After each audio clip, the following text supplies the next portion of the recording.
A former waiting room at a Venice train station is turning into an iconic visiting spot for the Sun Coast. Tonight, SNN's Chrissy McClarty takes us to this historic site to see how its future reflects the past. Chrissy?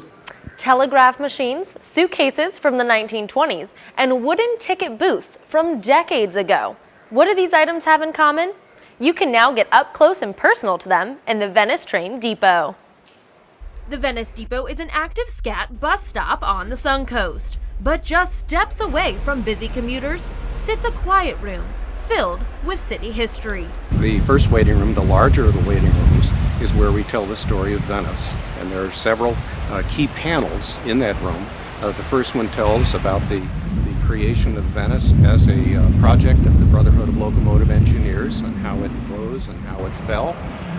And then the remaining three panels talk about exactly how that rebirth came about. And the second room focuses on the station. The history of the railroad, the history of the depot, and what it looked like, what it might have been like to get on a train there at Venice. Among many of the hidden gems here are things like this military uniform from the early 1970s and this suitcase from the 1900s. George Miller, chair of the Historical Society's train depot, says the gems involve a ticketmaster's desk and a very special sign. And that Venice sign has peculiar history. First of all, it is a very, very old sign. I won't stand here and tell you that it was the original, but it certainly looks like the original. A friend of the Historical Society's found the hidden treasure at a Bradenton flea market.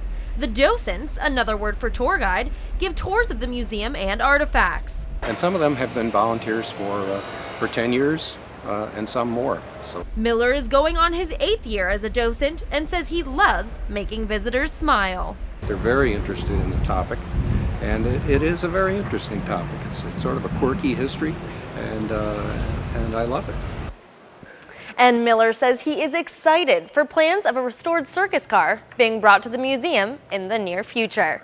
Yeah, a lot of people might like to see that, Chrissy. When is that going to get there, that car?